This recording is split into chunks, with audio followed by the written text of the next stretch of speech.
აი ხომ ფაქტია რომ მინიმალური ხელფასების დაწესება ჩვენთან კი არა ნებისმიერ ქვეყანაში იწვევს საერთოდ ადამიანების უმუშევრად დატოვებას. აი მაგალითად რამოდენიმე წლის წინ, როდესაც კალიფორნიაში ძალიან გაზარდის მინიმალური ხელფასი მომსახურების სფეროში, მაკდონალდში დაიდგა თვითმომსახურების აპარატები.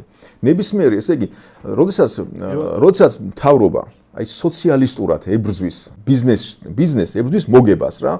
აი ჩვენთან ძალიან ხშირად ისმის ხოლმე რომ მოდითო, რა ქვია, კომპანიებს ძალიან დიდი მოგება აქვთო და შეუძლიათ თავისი მოგების ხარჯზე დაუშვათ იგივე კურიერებს, ვისაც თქვენ იცავთ დღეს, შეუძლიათ რომ თავისი მოგების ხარჯზე მათო ხელფასი მოუმატონო, ხო? როგორც კი მთავრობა იწყებს ბრძოლას მოგებასთან, ეს ნიშნავს, რომ ის ებრძვის ბიზნესს. თუ აი წარმოიდგინეთ ინვესტორი, რომელიც დებს დიდ თანხებს, რომ ძალიან რთულად მართვადი ბიზნესი, როგორიც არის მაგალითად გლოვო იქნება ეს თუ ვოლტი თუ რაღაც ეს კურიერების სფერო, სადაც ათასობით ადამიანთან უნდა იმუშაო, ხელფასი უნდა იხადო, საკმაოდ რთულად აწყობადი ბიზნესია.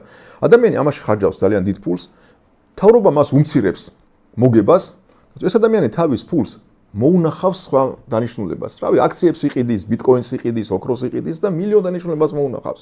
ესმით და ეს მიგვიყვანს იქამდე რომ ეს სერვისი შემცირდება და გაქრება, ან უბრალოდ გაძვირდება. ხო და ამიტომ არ შეიძლება მოგებასთან ბრძოლა პირიქით უნდა ვიყოთ მომართული. ჩვენი მთავრობა ის უნდა იყოს მომართული, განა მინიმალურ ხელფასებს უნდა აწესებდეს და რაღაც ბიზნესს არეგულირებდეს, ფასებს უწესებდეს. არამედ პირიქით უნდა შექმნას ისეთი პირობები ქვეყანაში, რომ მომგებიანი იყოს საქართველოში ბიზნესის კეთება ყველასთვის, ქართველებისთვის, ადგილობრივი ინვესტორებისთვის, უცხოური ინვესტორებისთვის, რომ აი დიდი მოგების გამო ადამიანები აქ ჩამოვიდნენ. ეს ერთი რაც უნდა გააკეთოს მთავრობამ და მეორე რაც უნდა გააკეთოს, აი მოგების და საქმიანობის დაცულობა უნდა იყოს, კედოსაკუთრების დაცულობა უნდა იყოს, სასამართლო უნდა იყოს ნორმალური, აი სამართლიანი პირობები უნდა იყოს ქვეყანაში შექმნილი ქართველისთვისაც, უცხოელისთვისაც და რა ვიცი, მე მინდა რომ მაგალითად ცით სასამართლო კონდეს, რომ ამ სასამართლომ ერთნაირად გაასამართლოს უცხოელის და ქართველის სამართლიანად ჩვენ წესებზე მორგებულად და ჩვენს როგორც ჩვენს წესრიგს და ჩვენს კულტურას შეესაფერება.